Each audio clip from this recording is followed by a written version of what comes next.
Morning. Today again, I'm coming, and I got some things on my mind this morning, and it's kind of interesting because I'm stuck on this grace thing. And grace, as I understand it, as the way it's being taught, is kind of arrogance because it will lead you to believe that you can continue to do what you do, and God is going to continue to give you the room to do it. It's kind of like when you're paying your rent or you're late, you get a grace period. But then it doesn't cancel out the debt. This debt is still there. He just gives you time to pay it. And it's kind of like God in His grace and even with His Spirit, because He's asking us to change and He's compelling us to come to be changed. But yet we still continue to do what we want to do. And I'm feeling some kind of way about it because I'm studying getting reports that people are dying. I mean, fathers being taken from their families. I mean, then if grace is available, then is it a possibility that by us not taking advantage of the grace that God's extending to us to change, that we leave ourselves open to face whatever our fate may be, because either you're in God or you're out of God. There is no in between. I mean, come on now.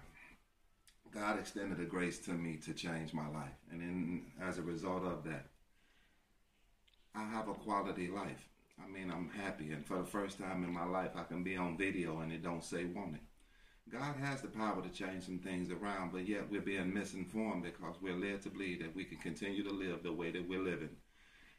I don't believe that Jesus died that I can continue to live the life I want. I believe that Jesus died and took my place so I can live the life that God intended for me to have. And if you would convince or try to persuade me to believe that struggling, suffering, and living day to day is the life that God has for me, then I call your attention to John 10:10. It says, "And the thief cometh to steal, kill, and to destroy." The Bible says Jesus said that I came that ye may have life and have that life more abundantly. And that definition, life, means quantity and quality, to where you have a good life, a quality life, but yet it says the thief comes to steal, kill, and destroy. It doesn't say the devil, it says the thief.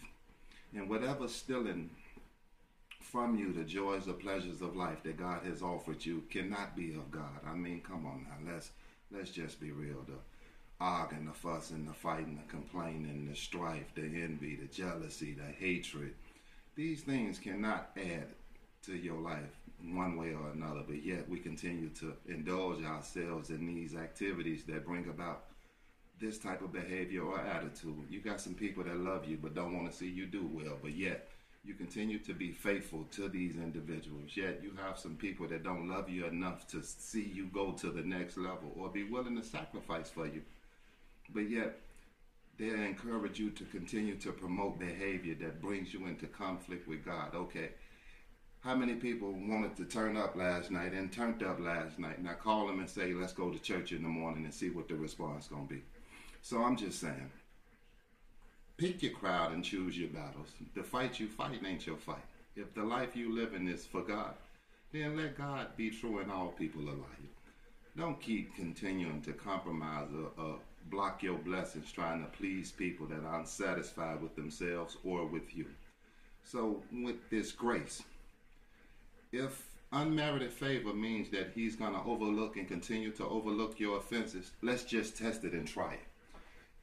Don't pay your rent and then let the grace period run out. And then when I hear from you or you comment, let me know and see that was your debt forgiven and they waived it off, or did that grace period run out? In fact, you were penalized for it. So if you can continue to live the way that you want and God's grace is available all the time, either we took it out of context or it don't mean what it's supposed to. So just in the natural, experience His grace by not meeting your responsibilities and see what happened when that grace period run out. It's time for a change. Be encouraged, but get yourself in a position on today to where God can continue to work in your life, but He can only do that if you're willing. Until then, keep your head up, be encouraged. You know the motto, we ain't going local, we going global. Be blessed, and we still doing this YouTube thing. We're going to figure it out. So, till then, be blessed.